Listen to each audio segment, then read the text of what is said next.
I am going to give just a moment to let everyone get in and be able to hear me. Welcome. I hope that you're able to join us with a little bit of your lunch today, potentially. We are so excited to have you here at Groves for our Glow Education Series, which is just a very full, wonderful calendar this year. Before we get started today, I'd love to introduce myself and let you know about a few opportunities that we have coming up for families to engage with Glow. And then I'll introduce our presenters. A few housekeeping items in there as well. So I am Nancy Segretti. I'm our VP of Growth and Enrollment Operations here at Glow, and I have the really wonderful honor of working alongside our teams in our Learning Center, as well as our admissions and enrollment departments. We have a really wonderful calendar of opportunities to engage with Glow this year. There's opportunities through this Glow Education Series, which is great for families as well as professionals in the community to get educated on certain topics from our experts here at Glow, as well as host presenters from the community. And we have a lot of events if you're interested in exploring Groves Academy and our Learning Center. So of note, we have a few upcoming events in the next couple of weeks that we would love to see you at if you're interested in exploring Groves Academy. It's just such a great time of year to come see our building in action, see our students in action. So our first open house of the year is this November. It is on November 6th at 9 a.m. And you'll get to see the newly renovated Groves Academy, which is just the learning spaces. They're just fantastic. You'll get to see students in action, meet and talk to school leadership, teachers, and current families. You can register for that event as well as all of our other admissions-focused events on our website. A few housekeeping items. So to help us stay on schedule, your camera and microphone have been turned off. You'll just get to hear me as well as our presenters. Our presenters are going to fill us with lots of really good information, and then there will be some time for questions at the end. The best way to submit your questions is by using the chat. You can wait till the end, you can submit them throughout, and then I will moderate and we'll have a little bit of chat time at the end to take questions. We are recording our session today, so that recording will be sent out to you via email and a follow-up email in a couple of days. And any other questions, please feel free to put in the chat, and I am here to support you all. Now, I'm very pleased to introduce our presenters. We have with us today Meghan Miller, who is our Director of Individualized Programs at Glow. She is also a speech and language pathologist and a certified ADHD educator. Along with Meghan, we have Catherine Levis, who is a speech-language pathologist and ADHD and executive functioning coach. Catherine and Meghan, we are so glad to have you here. I will hand it over to the two of you. Thanks, Awesome. Nancy. Thank you. Okay. All right, let's get started. Today we're going to be talking about executive functioning, which can make life really hard when it's challenging for students. So that's the title. Why is this so hard, and how can we support our students who have executive functioning challenges? Really briefly, before we get started, I want to explain what executive functioning is for those of you that may not know. Executive functioning happens in the frontal lobe of our brains. It's important to know that because if somebody were to have an injury or a stroke or something like that, and it's in the frontal lobe, it will affect our executive functioning. So that's important to note.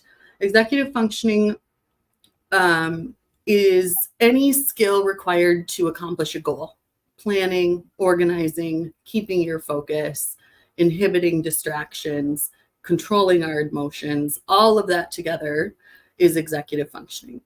We're going to go through each executive functioning skill in the order roughly that they develop as kids grow older. But it's important to know that executive functioning skills are never happening in a vacuum, and typically we're using more than one of them at a time. It's helpful to break them down, explain each one, so that if you have a student that you know struggles with some and not others, you can really focus on those areas. But really, executive functioning skills are happening together lots of times. This part of our brain doesn't fully develop until we're about 25 to 30 years old. So it's important to remember that it's expected that kids and adolescents will struggle with executive functioning. Kids who have ADHD and sometimes learning disorders will struggle even more than their typically developing peers. But all students are going to need support with executive functioning skills. For kids with ADHD, sometimes their skills can be up to 3 years behind in developing compared to their peers. So if you have a 10-year-old who has ADHD, oftentimes their executive functioning skills are going to be more like that of a 7-year-old. So we need to make sure that we are having realistic expectations with our students compared to their ability levels and helping them develop those skills. Executive functioning skills are required for every single task we do all day long, not just academics. So we're going to be talking about today how each executive functioning skill may affect a student in the classroom, but also how it might affect them elsewhere. And some of these might resonate with you as adults as well.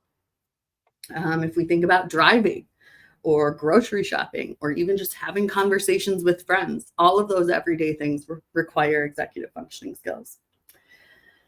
Supporting students' executive functioning skills is the responsibility of every adult in their life. It's not something we're just working on at home, and it's also not something we're just working on at school. Teachers and parents need to collaborate together on supporting students with these skills, because these skills are necessary, again, for everything they're doing all day long, whether it's academic or not. It's important to keep in mind also that we don't have an endless supply of executive functioning skills day to day. They start to deplete toward the end of the day when we've been using our brain and working really hard. So as an adult, if you think about a busy day at work where you've had back-to-back meetings, you've barely had time to eat, you've barely had time to go to the bathroom, you get in your car at the end of the day, you're like, what even happened today? And you get home, often you may feel like nobody talked to me for 20 minutes. I'm overstimulated. I need a break. Our students feel the same way, especially our students who are behind on these skills and really struggle. So that's an important thing to keep in mind as a support system, a caregiver of a student, is that if they're working really hard to keep it together during the school day, they're going to need some time to decompress at the end of their day, just like you do as an adult. The best way to do that is through food, protein, healthy snacks, movement, getting some energy out, getting outside, getting some fresh air, maybe even a nap, some mindfulness. And it's important to keep that in mind. A lot of our kids might need those things before they're ready to jump into something like homework, which is, again, a really high demand task for our executive functioning skills.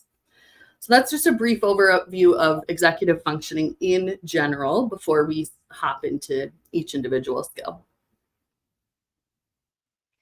All right, so to start us off, we're going to talk about response inhibition. So response inhibition is our ability to pause, stop, and think before we act or say something. We also hear the word like impulsivity come up a lot with this executive functioning skill. So if an individual is seen as impulsive, they're having a hard time inhibiting or stopping those urges and responses that come up right away. So when thinking about this skill, it's also important to think about how we're inhibiting our distractions. So Meghan mentioned this already, but you're going to see a lot of overlap between these executive functioning skills as we're explaining them. So response inhibition and attention really are intertwined, because we want to pause those impulses or our urges in order to help maintain our attention on a specific task or activity.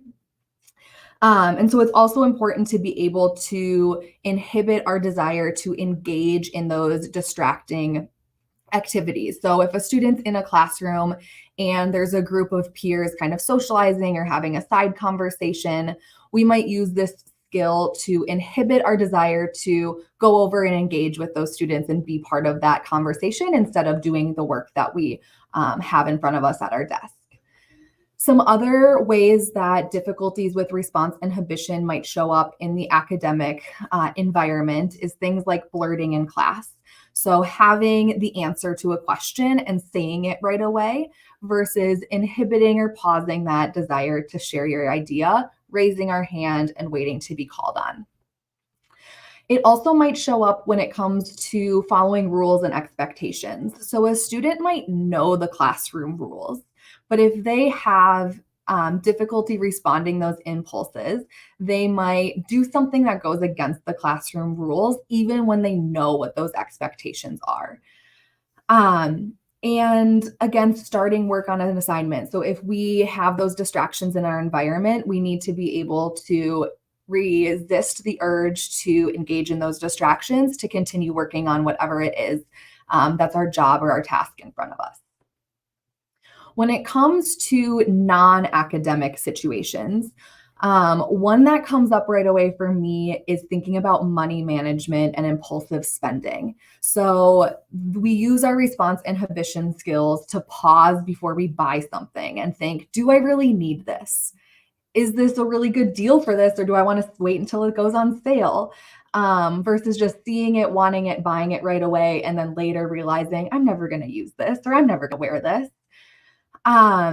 Response inhibition is also really important for driving. You'll see driving come up a lot as in these non-academic challenges because we're using so many executive functioning skills to drive, to resist the urge to respond to that text message that just came through on our phone, or to ignore those distractions that are happening in our environment and make sure that our focus is on the road ahead of us. And then something else that we wanted to point out is this connection and correlation between individuals with ADHD and risky behaviors. So with our response inhibition skills, this is what we're using in order to pause and think before we engage in those risky behaviors that are often involved and tempting in those teenage and young adult years. Individuals who have a hard time with response inhibition might be less likely to think through all of the future consequences or those consequences that come with engaging in those behaviors if they are more impulsive with those decisions. Okay, so a couple tools and ideas for supporting response inhibition. Another theme that you'll notice throughout today is a big part of supporting executive functioning skills for our students is helping them increase their awareness of this challenge that they're facing and just like noticing it. So this tool in front of us right now, we have it called Park Your Thoughts, or we call it the parking lot. And the idea here is that if you have a student or an individual that in your life that has lots of great ideas and stories and things to say, but it's not always shared at the best time, or as soon as a thought comes to their mind, they have to share it out loud. This parking lot can be a great tool for that. So the idea is to teach the student or the individual, hey, you have so many great things to say, and I want to hear what you have to say. And right now, our job is to be writing our book report. I want you to write it down on a Post-it note, put it on our parking lot, and we'll talk about it once it's time for a break. So we're really bringing awareness to the fact that like, I value what you have to say. What you say is important and I want to hear it. And we're noticing like when's the right time for it. The second the thought pops into our head isn't necessarily the best time to share it, but we can save it for later to make sure that that idea or question gets asked at an appropriate time. So that awareness of, oh, I have a thought, it's coming up, and I need to save it for later. Another way that we can support response inhibition is by this idea of like situational awareness, or being able to read the room or environment that we're in. And I love to use this as like a precursor before we enter a new environment or situation. So the idea with reading the room and situational awareness is we want to set those expectations of what's the student's job, what do they need in order to be successful. Thank you. What do they need in order to be successful? Talk about it ahead of time so that in the moment they have sort of like, okay, I know what my job is right now. And if anything I'm doing doesn't match what my job is, we have this kind of foundation in order to check and adjust in the moment. Okay, let's say we're going on a field trip to a museum. So ahead of time, we can talk about, okay, what's the space? What's happening here? Okay, lots of classes are here to learn about history and the artifacts. Where do I need to be? I need to stay with my class or the chaperones. And then with the time, thinking about, okay, we're only going to be here for 2 hours. We have to follow the speed of our tour guide who's going to walk us through the exhibits. And then after that, we're going to get on the bus, go back to school, and then the day is over. What objects do I need? Okay, if we're going on a field trip to a museum, you maybe don't need anything. So then if I'm noticing in the moment we are playing with a pencil or we have materials with us that we don't need, that can be a time we can adjust and say, okay, remember when we talked about earlier, what were those objects that we needed? Oh, we didn't need anything. So I'm going to hold on to that pencil right now so it doesn't distract us as we're going through the rest of the museum. And then the people, who's in the room, what's my job, what's your job, how do we work together to make this a successful and enjoyable experience for everybody? So this process is really helping students kind of prime the system of what is expected of them, how they can be successful in a specific situation, and then use it to adjust if anything they're doing doesn't match those expectations in the moment.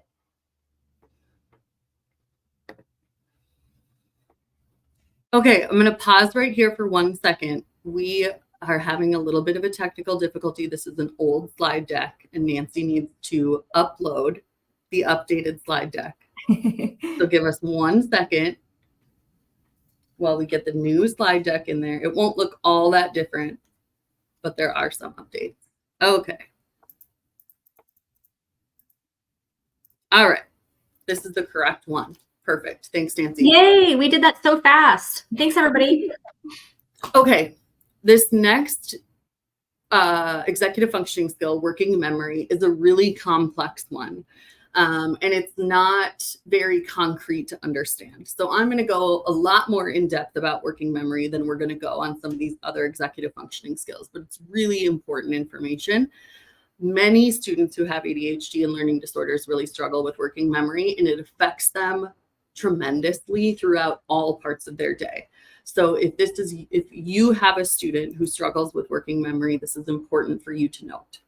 So working memory is our ability to hold information in our mind for a short period of time while also doing something with that information. So we have to hold that information in our mind, combine it with other information that we already have quickly before it disappears. It's kind of like a mental Post-it note, and it's the go-between our short-term memory that just lets us hold on to and spit out information and our long-term memory. So for example, for a math problem, you're going to hold the details of the problem that you're solving right now in your short-term memory while you're retrieving basic math facts that you might need in order to solve the problem from your long-term memory, and your working memory is what helps you do that in between. This is different from just memorizing something and spitting it back out. Working memory means you're doing something with the information. So maybe it means you're looking at something on the board and now you need to translate it into a note on your paper. So you have to process what's on the board, think about how you're going to put it into your own words, and then write it on a piece of paper. That's really tough for a lot of our kids. And working memory is really limited. So typically we can only remember 6 to 7 bits of information at a time, and typically only for about 15 seconds.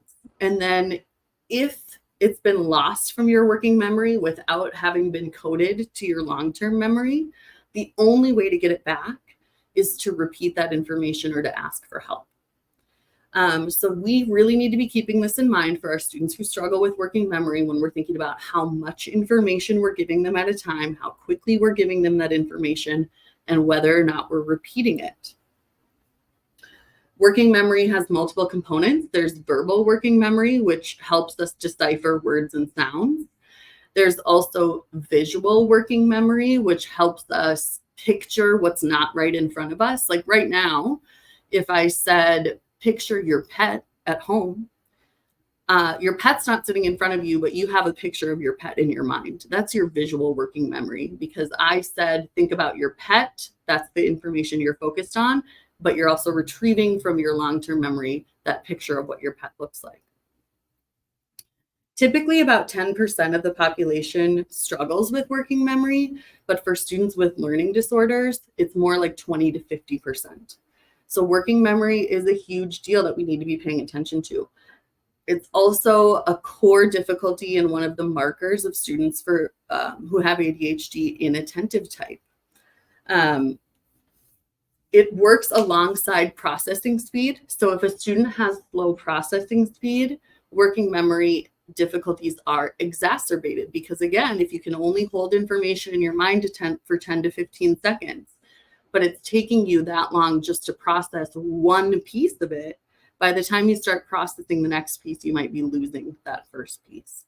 So all of this is important for us to be thinking about as adults who are trying to give information to students. If they're struggling with working memory, we have to be using visual aids. We have to be writing things down. We have to be repeating things, and we have to be patient because these kids are struggling. Some signs that a student might be struggling with working memory are that they're giving up or they stop attending. It's just too overwhelming, so they throw their hands in the air and they just don't do it anymore. Maybe they only complete part of a task, but not the whole thing, because they have a hard time remembering every piece that they need to do while also executing it. If they're becoming frustrated by the academic experience, I can read the words, but I just can't remember anything I'm reading. I'm really struggling to keep up with taking my notes.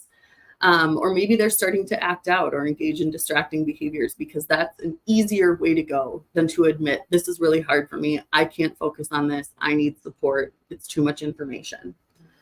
So let's think about how we can support students that struggle with working memory. First, we got to go over what they might struggle with. So a big one with working memory is reading comprehension. And the reason for that is because when we're reading the words that are on the page. That's the current information we're taking in. That's the short-term memory piece. But then we're using past experiences and our ability to visualize and make a picture of that information and to make inferences. And so we're combining the words that we're reading with past experiences that help us make those visuals and make those inferences. And so if we can't keep the information in mind long enough to refer back to our previous knowledge and make that picture as we read, we may be reading the words really fluently and effectively, but not comprehending the material because we're not able to connect it to what we already know. Math is a huge one, especially multi-step problems. Sometimes it might be having to hold like I said, hold the current problem in our mind while also pulling automatic math facts from a part of our brain to solve that problem. Maybe I solved the first step, but not fourth and fifth step.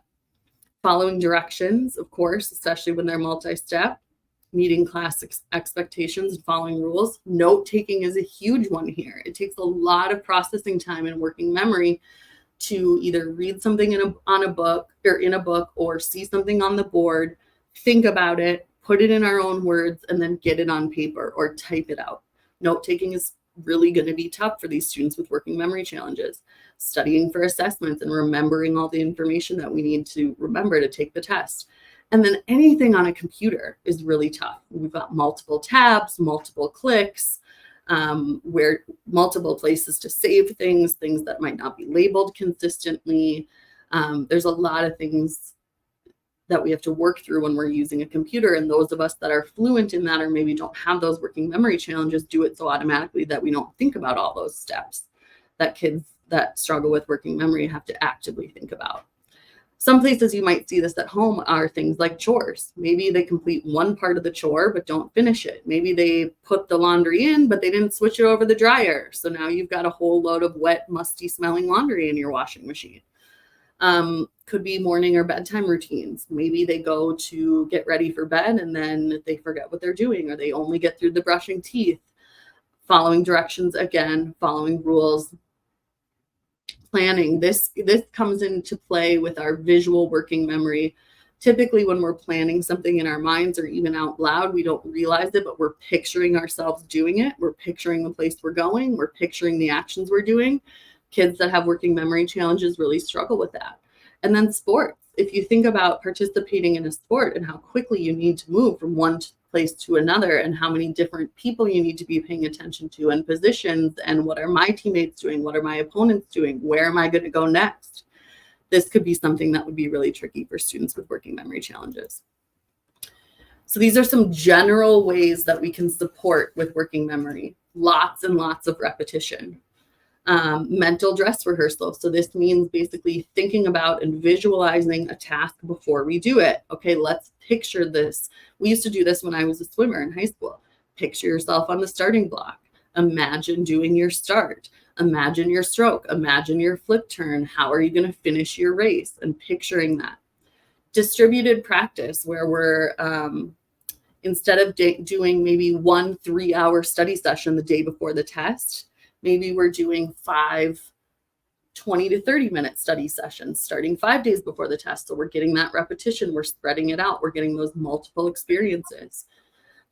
We need to be offering multimodal learning experiences. Are there things that we can do with our hands? Are there things that we can do with movement? Are there things that we can build in besides just reading and writing? We need to be reducing the bulk of information, which I'll show you a little bit about on the next slide, that we're giving students at one time. We need to be connecting anything new that we're teaching a student, if we can, with something they're already familiar with, to help make those connections to things they already have in their long-term memory. Students with working memory challenges are going to need a lot of support externally, which might mean a note taker or given written lecture notes that they can follow along with and maybe add little notes to, but they're not taking all the notes on their own.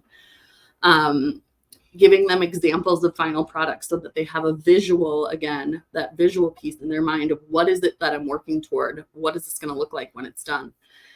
And then a big one for working memory is making sure as much as possible, and a lot of our kids struggle with this, but helping them get to a place where they're memorizing those math facts and they're learning those sight words and making as much as we can automatic for them, so that they're not having to use working memory power to solve those simple math facts. Rather, they're able to memorize those and move through them quicker.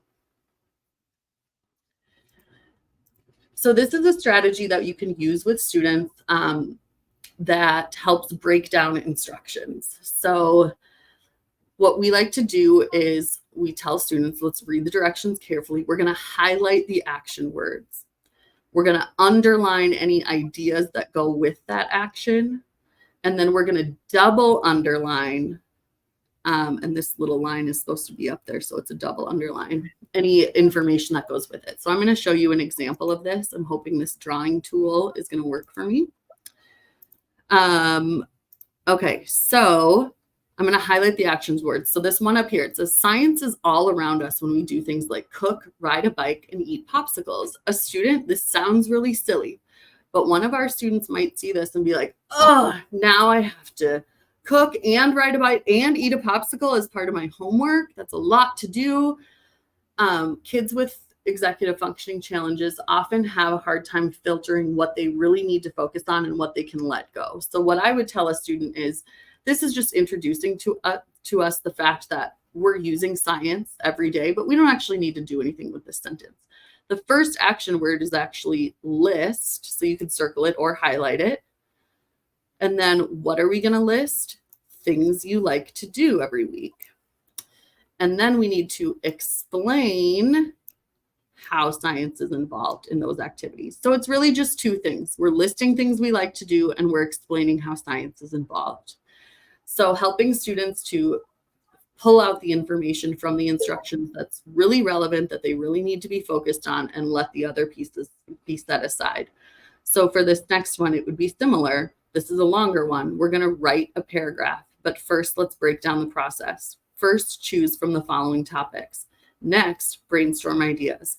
Then organize your ideas. This is a lot, right? So we need to help the student break it down. We are going to write a paragraph. The first thing we need to do is choose from the following topics. Then we're going to brainstorm our ideas. And then we're going to organize those ideas and complete the outline. Then we're going to type our paragraph. And I would double underline at least 8 sentences long. And then we're going to video ourselves, so that would be circled, Video yourself. What are we videoing? Reading the paragraph aloud. So really helping students to break down these instructions. I'm going to get rid of all these marks before I go to the next slide.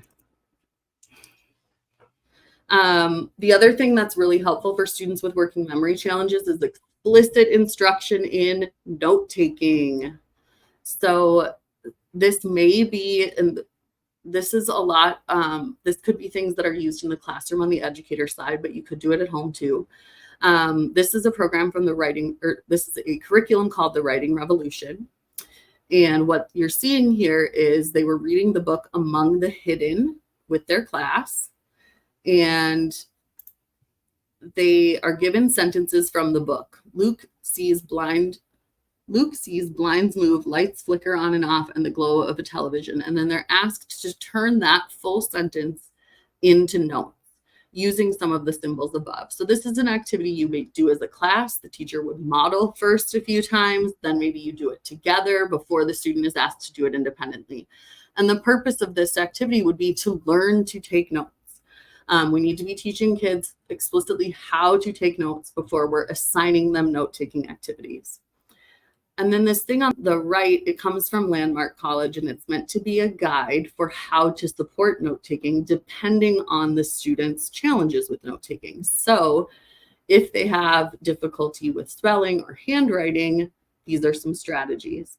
If they're having difficulty deciding what to include in their notes or selecting what our main idea is, these are some strategies. This bottom one is really what we're talking about with working memory, difficulty retaining information from lectures, and these are some strategies. Now, an at-home strategy that I don't have a slide on, but it really goes more with following directions, so I'll flip back to this one. An at-home strategy that parents can use that I really like is if you're giving a student a task, write it down or draw a picture of it on a Post-it note, give them that Post-it note, and that task is not complete until the Post-it note comes back to you. So the last step of the task is always that the Post-it note comes back to you. We're giving them one thing at a time on a Post-it note, and that bringing it back is our hint to go check on our student if they've disappeared into the abyss after a while and we haven't seen them come back. I asked them to go put away their clean laundry. It's been 25 minutes. I haven't seen that Post-it note yet. I wonder what they're up to. So that's kind of a way for us to gauge if they're complete with the task versus just assuming that it's been done. But it's also a visual reminder for them that the task is not complete and I still have this thing in my hand and I need to bring it back. This one goes a little bit along with note-taking, but also with that reading comprehension piece. This is called a one-sentence summary, and this goes along with trying to break information into smaller bits. So if we're assigning a student a chapter, we could, at the end of each chapter, have them write a one-sentence summary so they're remembering the information from the chapter. Maybe they're reading a textbook that's got some really heavy stuff in it, and they write a little one-sentence summary after each section or after each page. You can kind of decide how this fits. But by giving them these WH questions to pull out the most important information from the chapter, and then a guide for putting that together in a sentence, we're helping them not only decipher what's important, but also write a quick summary, which is something that a lot of our kids struggle with. And also it gives them something to refer back to. This is chapter 1 of Because of Winn-Dixie. But if we get down to chapter 7, they might not, if they're assigned maybe chapters 2 through 7 for homework, they may have read them all, but by the time they get to chapter 7, if they haven't done a summary after each chapter or taken notes along with it, they may forget what happened in chapter 2. So this is something that could be used to help them take a moment after each section or each chapter to write a quick summary for themselves, not only to help synthesize the information for themselves, but also to have something to refer back to remember. I know that was a lot. Working memory is a beast, and I could talk about it all day. All right, our next skill that we're going to talk about is emotional control. And this one in the name is kind of self-explanatory. With executive functioning, we want to be able to have some control over our emotions and our reactions, really thinking about that like goal-directed action that comes with executive functioning. So how are emotions and controlling our emotions serving us as we're working towards a goal? One saying that I think really rings true with emotional control is the idea that it's okay to be mad. It's not okay to be mean. So when we think about supporting executive functioning and emotional control, our goal isn't to reduce or eliminate those emotions. So all range of emotions are helpful and valid and important. Really what we're thinking about here is how can we be in the driver's seat and not the emotions? How can we as the individual be in control of how we have to react to our emotions instead of having those knee-jerk reactions driven by whatever emotion we're feeling?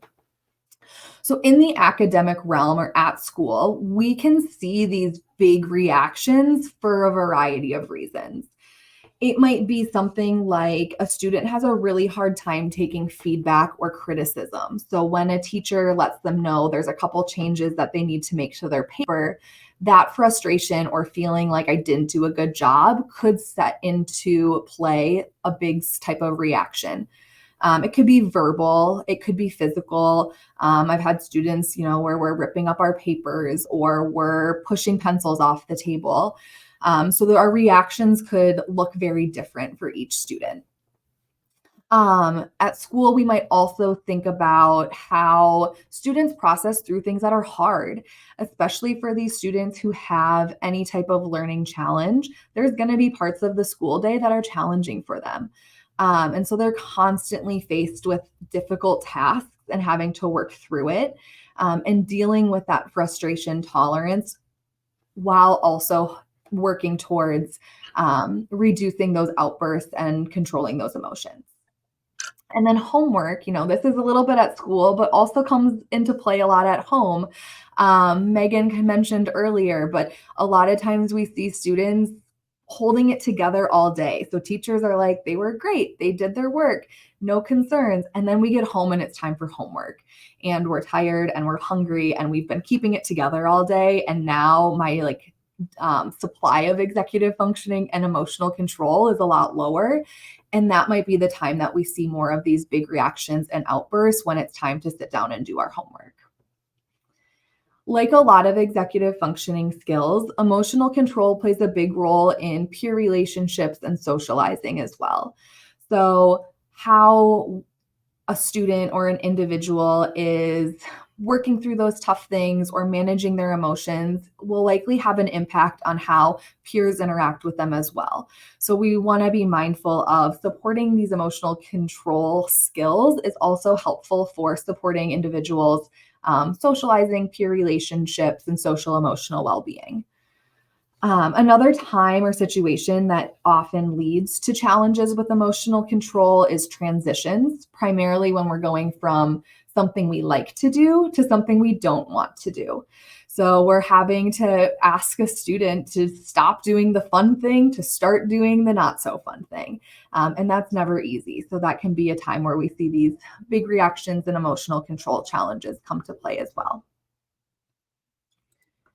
When we think about supporting emotional control, like I mentioned before, the goal isn't to get rid of the emotion or the feeling, but it's to model and help the student process through those feelings in order to control how they dictate our reactions and our actions afterwards.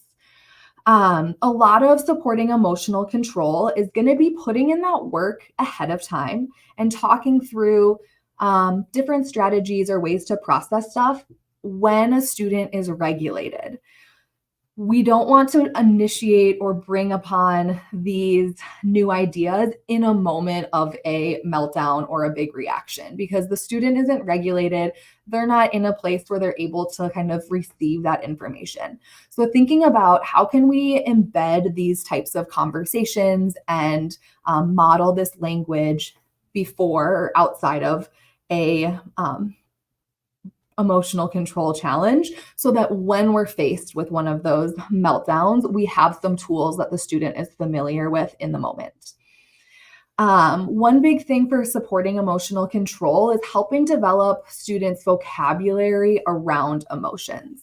So helping students be able to identify how can I name this feeling right now so that they have more ways to communicate and express what they're feeling and going through, and they're not relying on those reactions or those physical outbursts, and have more language around supporting and advocating for themselves. Another piece is helping a student identify triggers in the environment, as well as cues within their body that they can notice to help, like, this is a precursor that I know is leading to a time that I'm going to be really struggling. So noticing things like, ooh, I'm learning that when there's a change in the schedule, that's really hard for me and makes me frustrated, and then I don't want to do the new schedule. So helping a student notice that that's a trend or a trigger for them, so that when that happens, they have that awareness and they can make a plan for how they can readjust. And then similarly, those cues in our body. Okay, I'm noticing right now, I'm feeling like I have a knot in my stomach and my palms are getting sweaty. And when that happens, that tells me I'm feeling angry. And what can I do once I notice those cues? And with all of these, I think it's really important to give our students space and time to pause. So when we notice those triggers or those internal cues, that's a great time to say, I need a pause, I need a break. We can take some deep breaths. And together, as the adult, we're working through this with them, with the goals that they're learning these strategies to do more independently as they develop. So we notice the cues, we pause, we take some deep breaths, and then we figure out what's our plan. When I'm feeling angry, I know it's helpful for me to take a walk. When my brother makes me super upset when he steals my toy, I know I need to go to a different part of the house and get away from him. So a couple parts here with emotional control is noticing those triggers and cues within their body, taking a second to take a pause, deep breaths, work on that co-regulation together with the adult and the student, and then make our action plan, learning what are some things that help me in this moment that I can choose from that are more productive or more beneficial to everybody in processing through these emotions in order to kind of work through it and move forward in the long run. And then the last piece that can be helpful is giving the student choices. So whenever possible, for almost all executive functioning skills, students buy in and kind of they're like, yeah, I'm involved in this, is going to increase when they have some autonomy. So when it makes sense and when it fits, giving the student choices will increase their participation, their interest and involvement in developing these executive functioning skills. So for emotional control, it might be something like, I'm noticing this is really upsetting you right now. Would you like to go for a walk, or would you like to go sit in the calming corner for a little bit? Giving them choices, both are great options to help them process through those emotions, and they get the final say of what feels like it would be the best for them in that moment.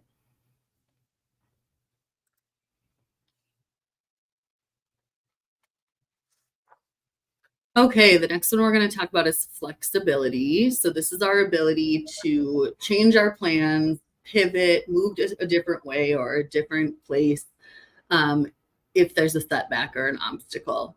It's your ability to adapt when the conditions around you change. So this shows up in an academic setting in relationship with our peers. If we're seeing it one way and we're really stubborn about that, and we have a hard time seeing someone else's perspective or understanding another point of view, or even hearing another person's point of view, that can make it really tricky to get along with our peers. One way this comes into play that maybe isn't always top of mind to think about is reading comprehension. A lot of our students that struggle with flexibility have a hard time thinking about the other person's perspective or putting themselves in another person's shoes. So if the main character might be thinking in a different way than your student is, or doing actions or making decisions that are different than what the student might think, that could be hard for them to understand. And that comes into play when they're making inferences too. If we say something like, what do you think this character might do next? Based on their actions and their feelings and their perspective, the student may have a hard time with that and answer with what they themselves would do next. It also comes into play with multiple meanings, understanding that lots of different words and phrases can have more than one meaning. And if we really are stuck on just the one meaning or just the literal meaning, maybe of a figurative language or an idiom, that can affect our reading comprehension. It comes into play with writing a lot as well. For a lot of our students, writing is really hard. And then to have someone read your writing that you worked so hard on and tell you or suggest to you that you make all kinds of changes, that can be really tricky, especially for our students that struggle with flexibility. And really that comes into play with responding to any type of feedback from teachers. The other way this could come into play with writing is thinking about what information the audience has versus what information you yourself as the writer have. You have to be flexible in thinking about that when you're writing so that you're offering enough context for whoever's reading what you're writing to understand what you're talking about. The way this might show up in more non-academic settings would be schedule changes or changes in routine. Maybe you really were excited to go out to eat at this restaurant and you get there and it's a 2-hour wait. Now you have to go somewhere else. That's hard. You have to be flexible, right? Friendships too. Friendships require not always getting your way, compromising, letting some other people pick sometimes. And then problem solving. If we're feeling really stuck and inflexible, it can be hard to get to that solution-based place.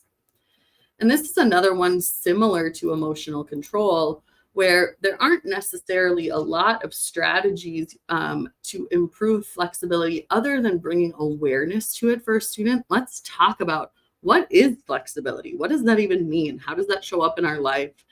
So these tools come from Pathway to Success, these 2 different worksheets. Pathway to Success is a website you can go to.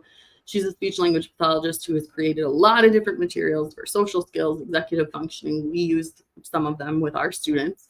But there's a self-assessment in there that offers some questions that help the student maybe get at, maybe I am a little inflexible, or which situations are the most inflexible. And then the next one is kind of a step-by-step questionnaire for problem solving together with a student.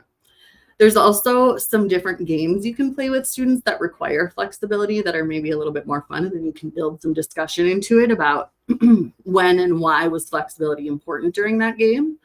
So thinking about Jenga, maybe you had a plan for which piece you wanted to take and put on top, but the person in front of you took that piece. Now you have to find a new one. Uno. The rules change in Uno a lot depending on the cards that are played. So you might have a plan for what card you want to play, and then the person in front of you plays the reverse. And now you don't get a turn until 4 more players. Pictionary is a good one because kids picture things differently or draw things differently than one another. And so having to adjust to how someone else might have drawn the picture or is thinking about that concept in order to guess correctly. Chess is another good one. Brain teasers are good ones. I'm going to show you a video here that we like to show students. It's a very old video. It's pixelated, it's blurry. I wish they would make an updated one, but the meaning of the video is definitely still there. And it's a really kind of obvious example that helps us show students how important it is to be flexible. So let me switch over.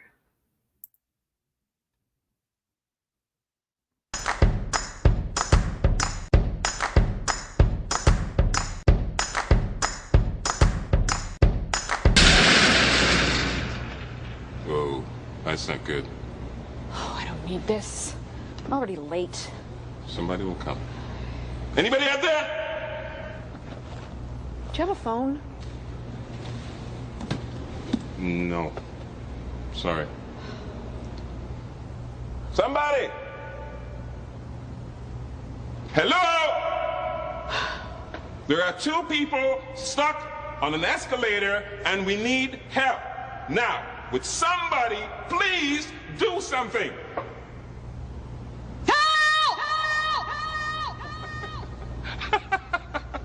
I don't believe this. You gotta be kidding me. I'm gonna cry. Well, there's nothing else left to do, is there?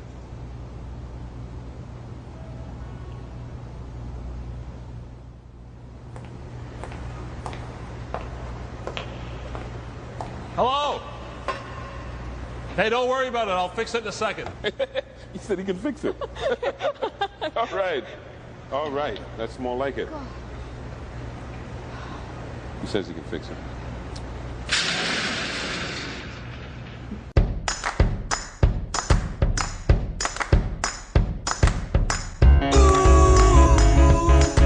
Walking down the sidewalk, kicking my feet as I'm moving to the music. Step to the beat. I woke up today, canceled all my plans, and I stepped right outside with my guitar in my hands and the note.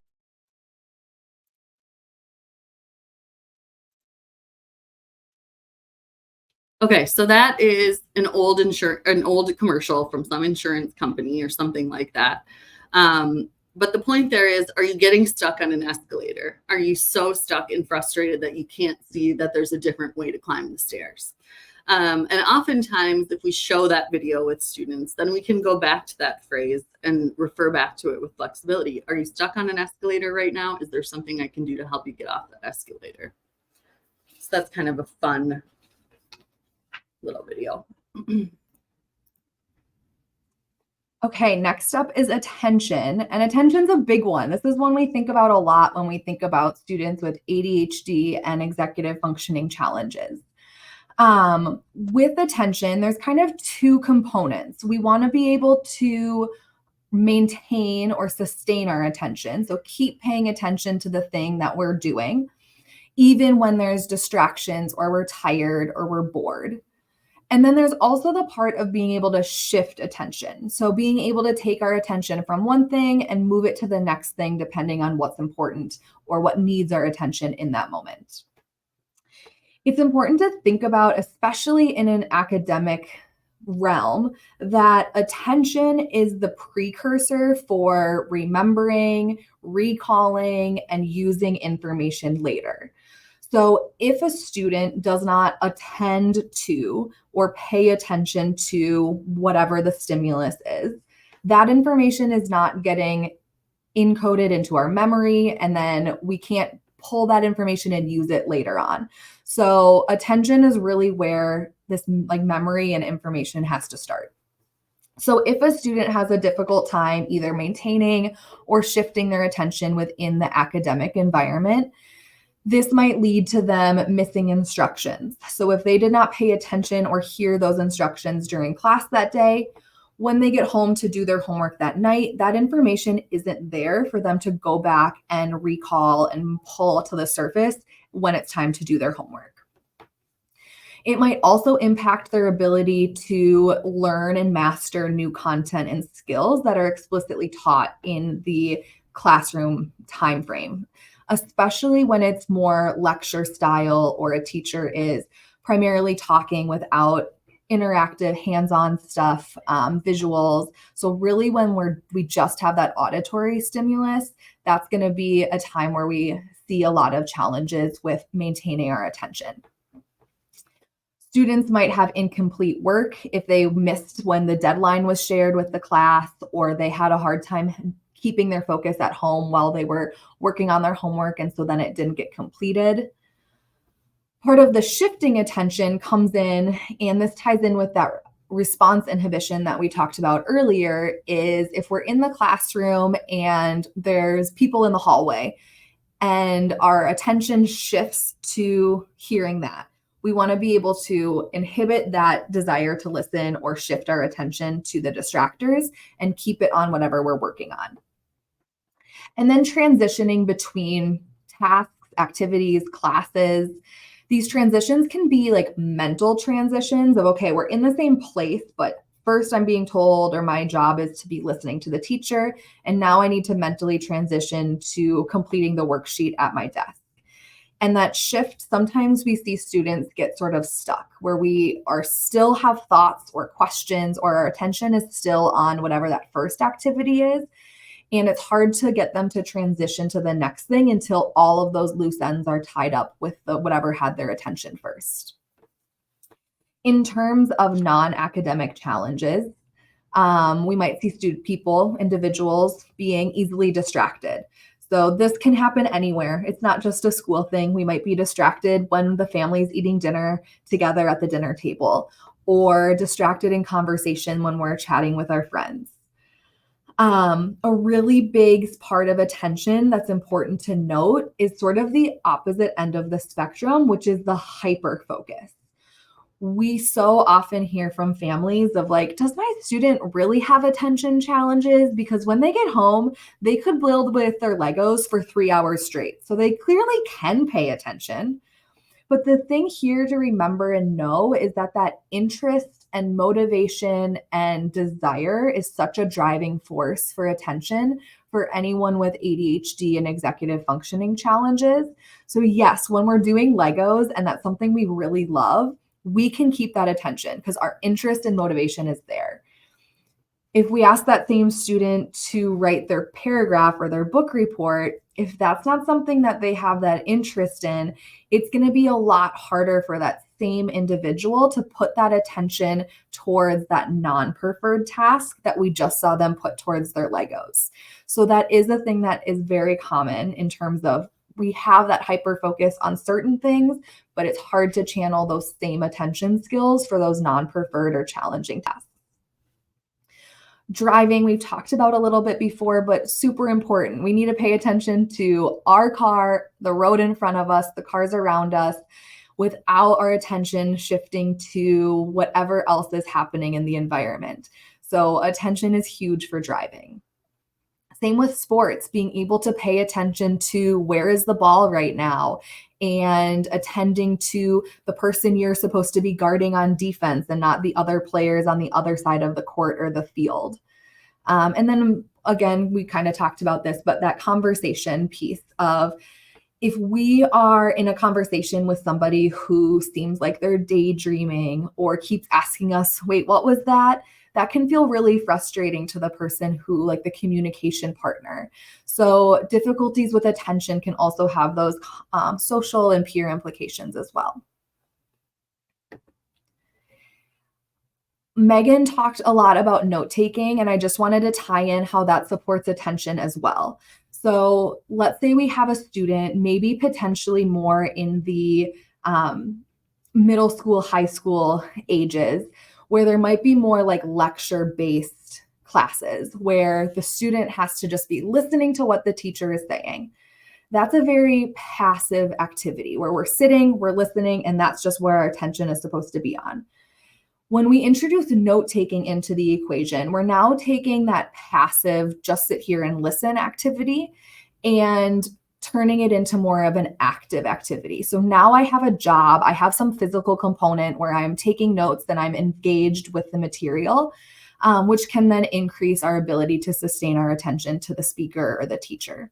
And then similarly, if we have notes or if we're note-taking and we notice that our attention does wane at any point, we have something physical to go back to and check if that information didn't get stored for us to retrieve later on. One interesting, fun, I love this approach of talking about attention to students is this idea of the focus flashlight. And this comes from Tara Sumter, who is a speech language pathologist who specializes in executive functioning. She has a really amazing Instagram account that has so many executive functioning resources, so highly recommend her for parents and educators alike. But the idea of the focus flashlight is to make attention a little bit more tangible and kid-friendly of a topic in order to help increase their awareness of their attention. So the idea is that our attention or our focus is like a flashlight, and it can only be shining on one thing at a time. That one thing might be an internal thing. So our flashlight might be shining on our own thoughts or our feelings or thinking about something that happened earlier that day. Or our flashlight can be shining more externally, where our focus is on what the teacher's writing on the board, or our focus could be on the kid next to us who's tapping their pencil on the desk. But either way, our flashlight can only be shining on one thing at a time. So what I love to do is I like to turn the lights down, get a flashlight, and physically show the student, okay, where is our flashlight shining right now? That is the one thing that has our focus. And if our focus flashlight's shining on the board, that means we're not putting our focus or our attention on the other things around us. Like so many executive functioning tools, it's really great to teach these in moments where all is good, more of like a fun activity and lesson. And then that language or those tools can be implemented and used as a way to self-monitor and bring awareness to attention when things come up in the moment. So once a student has this language or they've been exposed to the idea of our focused flashlight, then we can use language like, where's your flashlight shining right now? When we want a student to kind of reflect and think about where their focus is. Or we could say, hey, buddy, can you bring your focus flashlight up on the board for a second? So we're asking them to redirect that attention in a way that's a little bit more approachable.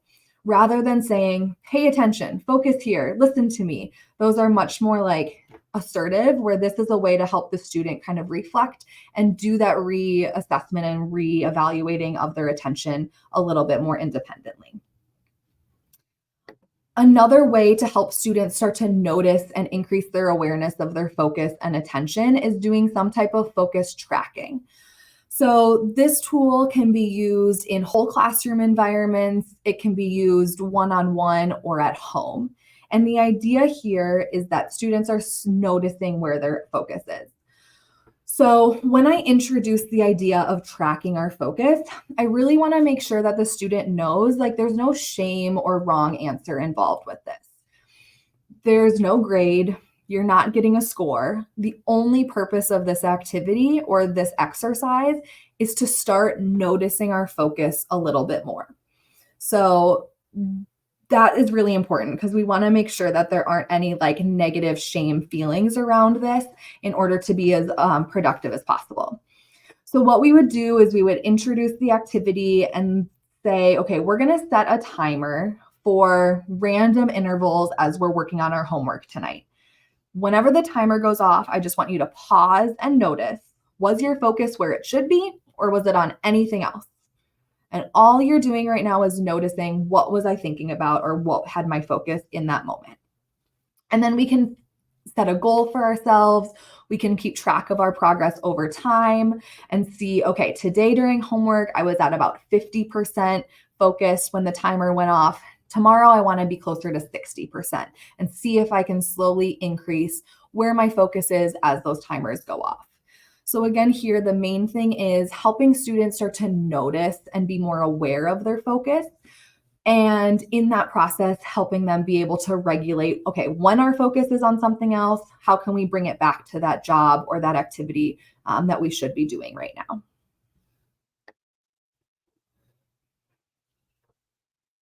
Okay, the next one is task initiation, and it's going to be a pretty quick one. I'm going to try to move a little bit quicker as we go on because I want to get through everything.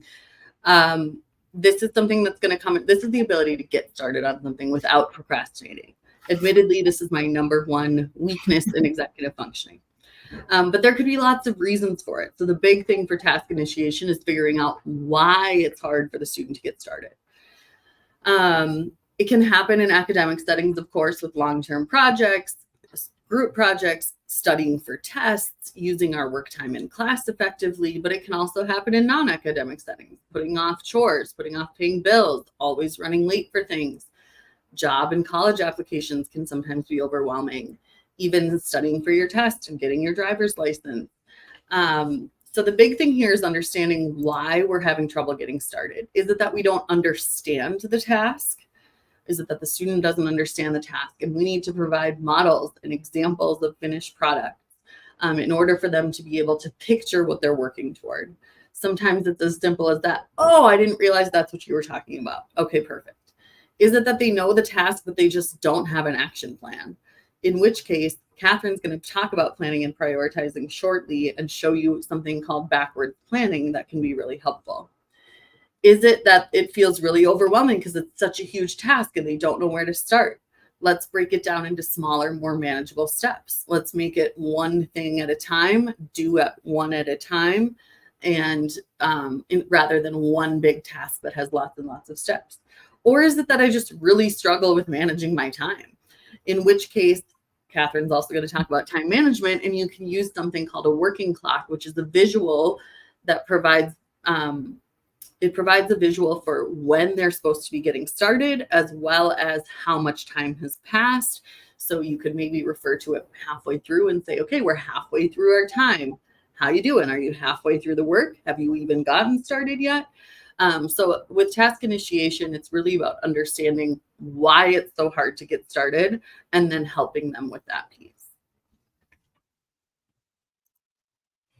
Okay, so for planning, we have planning and prioritizing together. So the goal here is to be able to break down what are all the steps you need in order to accomplish your goal or finish your task.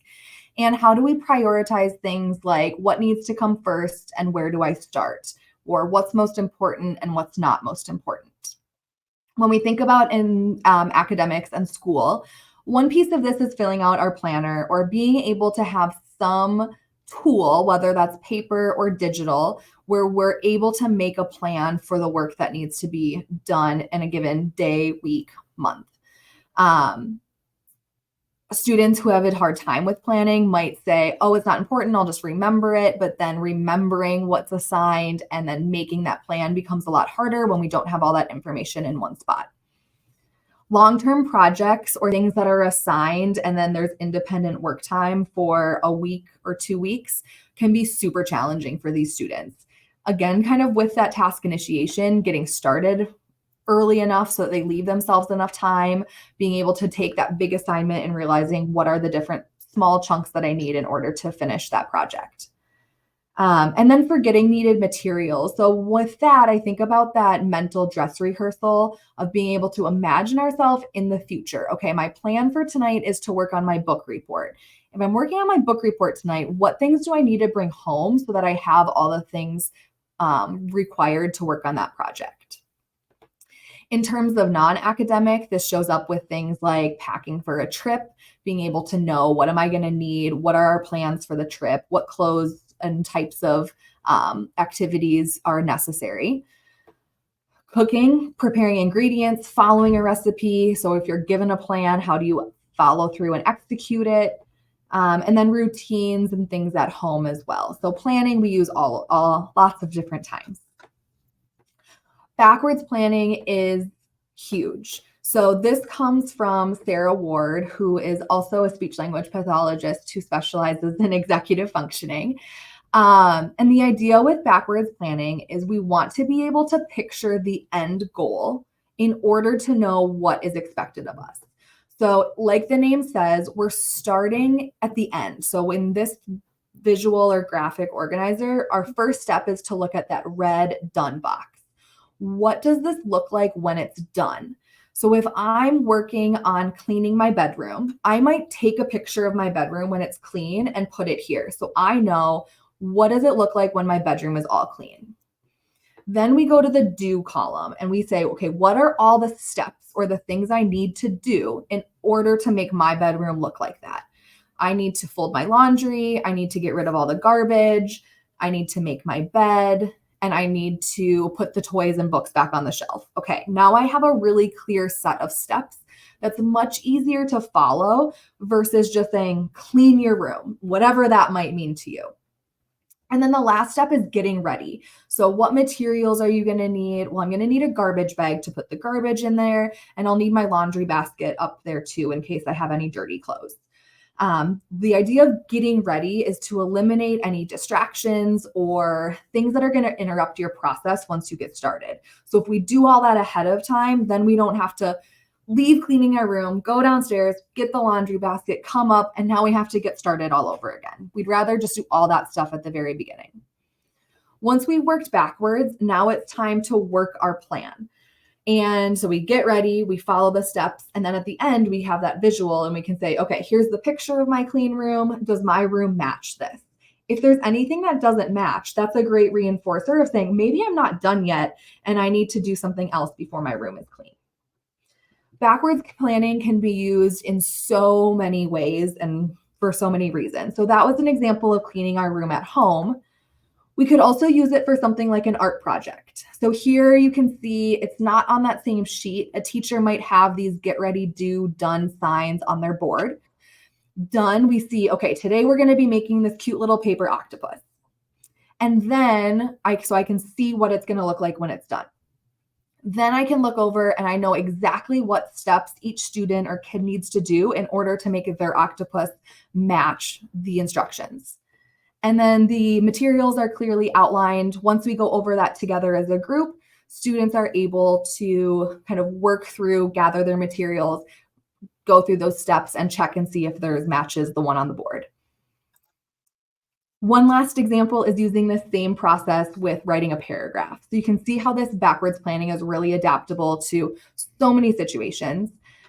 Here our done is, we don't have our actual paragraph because it's not done yet, but we can see how we want it to be formatted. We know we're going to have our name and our date at the top. We're going to have a title, and then we're going to have a topic sentence, some detail sentences, and a concluding sentence. So it doesn't always need to be that perfect picture. Even sometimes just a sketch to help visualize and picture that end goal is helpful too.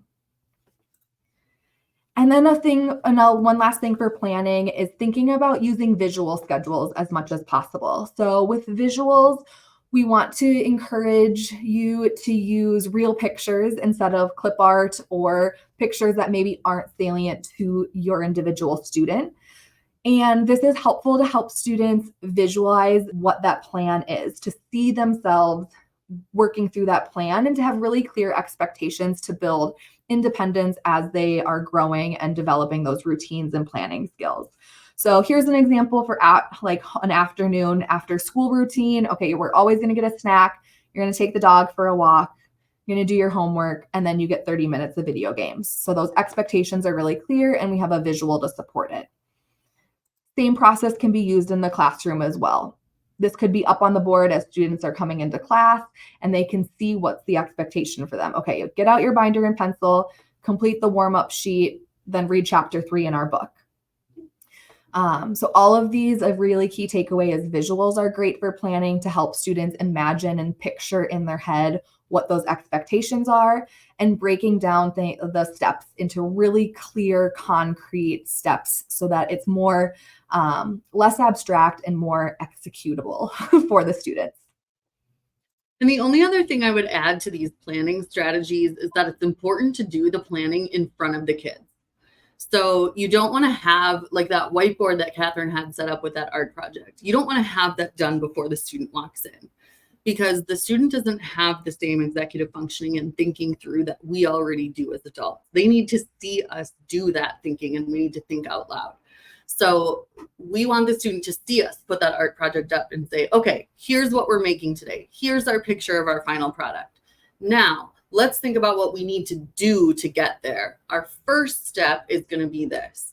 Then we're going to want to do this. Okay, now that we have all of our steps, let's think about what materials do you think we might need? And if it's a task that the kid has done over and over again, like maybe writing a paragraph, maybe you put up the final product, but then they can start to list out where they need to start and what the steps are and what materials it is that they need. But a big piece of that backwards planning and the visual schedules is that we're talking through it with the student and thinking out loud, because they're not doing that thinking yet for themselves. We need to be doing that for them. They're not seeing that every morning. We're thinking about, okay, I need to be at work at 9, which means I need to leave the house at 8:45, which means that I need to take the dog out at 8:30. We're doing that constantly, but our kids don't see it and they're not doing it themselves. So we need to be doing that thinking out loud. The next thing we're going to talk about is organization. Organization is pretty self-explanatory, but one thing I want to point out about organization is that organization challenges can happen externally with our stuff, but it can also happen internally in our brain with our information. And so students might struggle academically, of course, with things like losing their materials, but they also might really struggle with summarizing or note-taking, because that's organizing information. How do I make bullet points with subtopics underneath them, maybe for my note-taking, or maybe in math, I need to do a word problem or a problem with multiple steps, and how am I organizing that on my paper in the right order versus all over the place? one thing that you can do for materials, especially if kids are getting into kind of tween or adolescent years, is making little luggage tags and putting them on a sports bag or a backpack as a visual for making sure I have everything I need in my bag before I leave. So these are ones I've actually made with students. The top one is a swim practice bag, swim cap, goggles, suit, sandals, all the things you need in your bag, snack. This one is a backpack example on the bottom left. And then these two on the right were actually, I was supporting a student who was going to sleepaway camp for the first time, and parents were helping her pack to get to sleepaway camp, but were concerned about her ability to get all of her stuff back in the bag and back home at the end of camp. So we made these visuals for her suitcase and for her toiletry bag to make sure that all of her stuff got back in her bag to get home from camp. And that link on the bottom of this slide goes to a Google slide presentation. I just made these in PowerPoint, and you can copy it, Google Images, and put in there. You can use real pictures. And then if you print with like 8 on a page, it makes a little square, and you can actually buy these laminating sheets for luggage tags at like any office supply store. Very helpful. So that's one way. There are different things you can do with kids' school materials. You can have a binder with tabs. You can have different folders for every class. You might have one folder that has a to-do side and a to-turn-in side. The important piece is that students have a little bit of a say in what their organizational system is, because we need their buy-in. They need to feel like it's helpful. It needs to make sense for their brain, and they need to feel comfortable using it. So it's our job as adults to introduce them to different organizational systems so they're not starting from scratch, and to model that organization, but letting students modify as needed as they start to use it more for whatever works best for them. And then similar to the visuals that Catherine was talking about with planning, same thing with if we're going to organize our locker or organize our desk, it's really helpful to have a real picture of my locker or my desk and what that looks like when it's organized, so that when it's a complete mess and I need to go back and organize it, I have a visual for what it should look like and where everything goes at the end. This one is most important for teachers, but one of the things we started noticing and working with students was that it was really hard for them to navigate their online assignment systems like Schoology or Google Classroom or whatever it may be. And part of that is that students just struggle with that. But part of it too was that teachers were maybe labeling the same assignment as something different in different places. So it might have been labeled vocab 3 in the grade book, or they might have gotten an email reminder that they needed to do vocab 3, but then when they go to their Google Classroom page, it's called Unit 3 Vocabulary, which is a different name, right? So we as the adults in students' lives can be helpful in their organization by being really consistent with how we set up our classrooms and our online tools that they might be using. All right, time management. So when we think about time management as an executive functioning skill, what we're thinking about is our ability to estimate how much time something will take or how much time you have, accurately allocating our time to make sure we're using our time wisely, and then staying within time limits and deadlines. And so there's school and outside of school implications here for how we're working and using our time, and are we able to turn things in and meet those deadlines as needed, whether that's a school assignment deadline or an appointment that you have to show up to at a certain time. Our lives are full of deadlines and time restrictions. So being able to include those planning skills too, in order to like, what's my plan in order to be somewhere on time and use my time wisely. So something that's important to think about and remember when supporting students' time management and time skills is this concept of time horizons. So a time horizon is how far into the future a student can see or accurately like plan and envision. And this develops over time. So in an elementary school student is going to have a different sense of like future time than a high school student. And that really plays into how we're expecting students to manage those future assignments or future tasks and plan accordingly based on those time horizons. And then our individuals with executive functioning challenges, their time horizons are often impacted. So their ability to see into the future and to make those future plans is going to be even more impacted when they have executive functioning challenges. One thing we can do to support time management and sense of time is using something called the working clock. So overall, analog clocks in general are great for feeling the sense of time or the passage of time. When we use a digital clock, that's when the numbers just change. We don't have any sense of, okay, it was 12:30 when I started. Now the hand's over here. Oh my gosh, how much time have I spent and what have I done in that time? So we love an analog clock for noticing and seeing that passage of time. And then the working clock is this idea of putting those colored segments on the clock to break up our tasks. So these ones are set up following that get ready, do, done model. It could also be used if you have like 3 steps to a project and you want to break down, okay, step 1's going to take me this much time, step 2's going to take me this much time, and so on. This is a great tool for students to start noticing and self-regulating their time, but it also is adult directed at first. So I love to say things like, okay, I want you to look at the clock. What do you notice about the minute hand? And they might say, okay, I notice it's like halfway through the green section. And then you can say, awesome, are we halfway done with that work? Do we need to work faster? Are we ahead of schedule? And then to aid with transitions, when we notice the minute hand is getting close to going from like green to red, I like to prompt students that same question. What do we notice about the minute hand? And they want them to notice, oh, it's getting close to going to the red. And then reinforcing, okay, what does that mean once it's in the red section? Okay, once I'm in the red section, that means it's time to clean up and be done with this activity. So it kind of primes that system so we know what's coming next and we're able to keep an eye on time in order to stay within those time limits and use our time wisely. Another concept to help with time management is this idea of time robbers. So time robbers are anything that prevent us from using our time wisely or take away our ability to be efficient.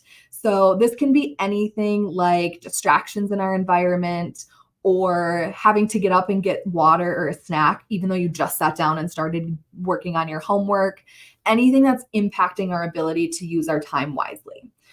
So the idea with this concept is helping students identify what are those things that are stealing or robbing you of your time, and how can we get rid of those or change something in our environment so that we don't have those time robbers. So here's a sheet or an example of a way to kind of work through this with a student. So saying like, okay, we're going to list a bunch of things that can be time robbers for people. And I want you to notice, is this something that impacts you or not? If it is, then we might say something and prompt them through, okay, if you notice you're getting hungry and you always have to get up and get a snack, even though you just sat down to do your homework, what could we do differently so that doesn't steal our homework time? And we would want to kind of guide them to, oh, I should get my snack first, and then I can sit down and do my homework. And now I won't have to be interrupted once I start doing my work. Okay, I'm going to cover a little bit of metacognition, but skip through some slides because they are a little bit self-explanatory and I want to get toward the end. Metacognition is the very last executive functioning skill to develop. And it's all about self-reflection and thinking about how something went and then changing it for the future. So for academics, we can obviously think of things like editing and revising our work. But it also comes into play with peer relationships or on-the-job tasks. And we can support students with this in our everyday pretty easily by using something called reflexive questioning. So if a student does something really well, rather than just saying, great job, we can encourage them to reflect and use their metacognition by saying, how did you do that? And if they're able to explain how they did it, they're likely to be able to do it again.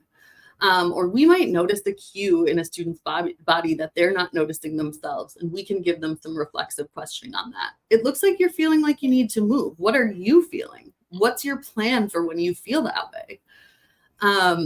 Or maybe they are struggling with keeping up with class expectations. What is our rule about X? What could you have done instead? Can you do that next time? So giving them opportunities throughout their day to reflect and think and pause. What am I proud of? What might I do differently tomorrow? And building that in throughout their day. There's other things in here that are helpful for metacognition that I encourage you to look at, resources to reflect on how I might study for a test, or how did I study for a test and how did that go? You could, if you're an educator, you could put in a reflection that's a required part of the assignment at the end of your assignment, so that students need to answer questions like, how did I do on this? How might I score myself? Is there anything I had to go back and fix? You could also pair this with the working clock, which Catherine just talked about, and draw attention to the working clock and do some self-reflection. Looks like I'm halfway through my time. How am I doing so far? Am I on track? Do I need help? So really, this is, again, one of those things that we need to be modeling for students, thinking out loud so that they're seeing that thought process and starting to mimic it. There's also some different study strategy menus that I put on here that students can use either before or after taking a test to either reflect on how they did study or to make a plan for how they're going to study, or both. So those are on there. But what I really wanted to get to is this. I wanted to circle back to this slide. And I think Catherine, maybe we can explain what the videos are and people can watch them on their own, so that we can take a few questions, and we can stay on a few minutes longer if we need to answer some questions, because I know we didn't leave a whole lot of time. This is fantastic. Thank you both so much. There are a few questions that I'd love to do if we have a little bit of time. So let me just get to those here. You're getting a lot of commentary that this is a really great information. So let me just explain these videos really quick before we do a question. So we put 2 links to 2 videos on here, and the goal of this was to provide visuals for how we're always using multiple executive functioning skills at once. So quiz yourself, click on these 2 links, watch those videos, and then think about, as you're watching them, what executive functioning skills are you seeing the people in these videos do really well, or which executive functioning skills are you noting that they're really struggling with?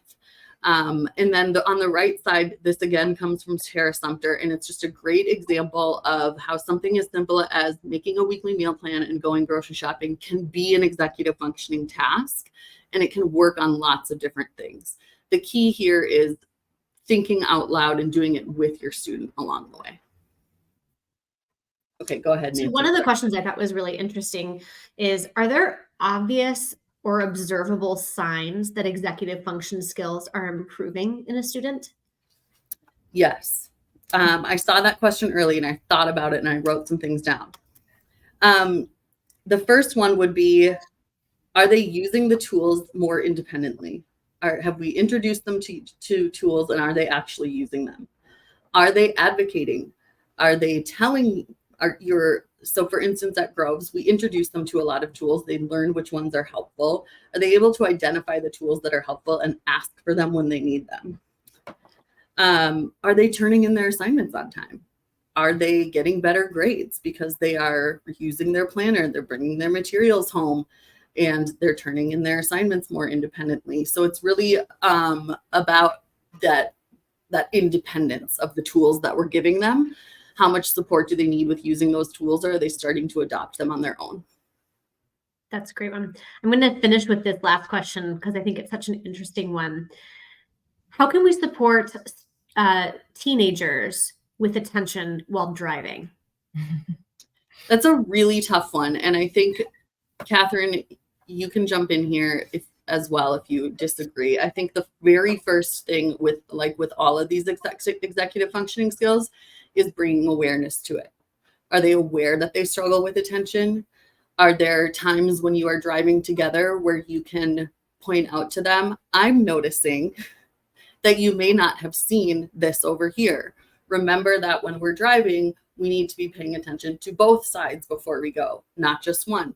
Or maybe you're noticing that they're looking at their phone, or the music is really loud, or there's multiple people in the car. How can we reduce those distractions so that it's not as tempting to focus on other things?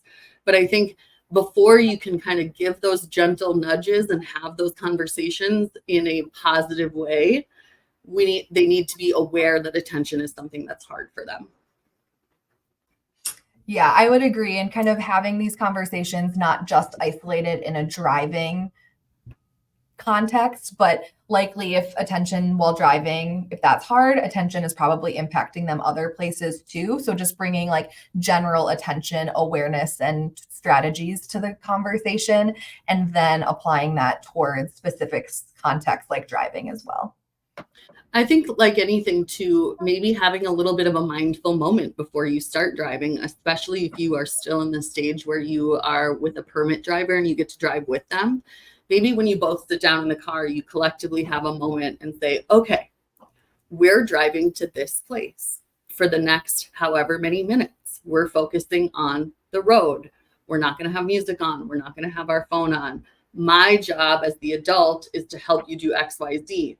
Your job as the driver is to do X, Y, Z. So we're just kind of setting the stage before we move the vehicle instead of waiting for something to happen while the vehicle is moving and addressing it then.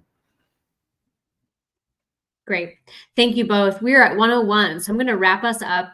Thank you all for joining us today. Again, email will be sent to you in the next couple of days with the recording of this. And I will work with the presenters to see if we can get the slides in there as well so that you can access those videos or the videos themselves. We should definitely send the slides. And then there's also an article from Sarah Ward that explains a little bit more about how to do the working clock. So I can send that over to Linda or Nancy, and we can attach that article as well. Yeah, I think we'll do that. Okay, thank you all so much. We hope to see you at our upcoming educational series events. They'll be just as great as this one. Have a great afternoon. See ya. Thank you.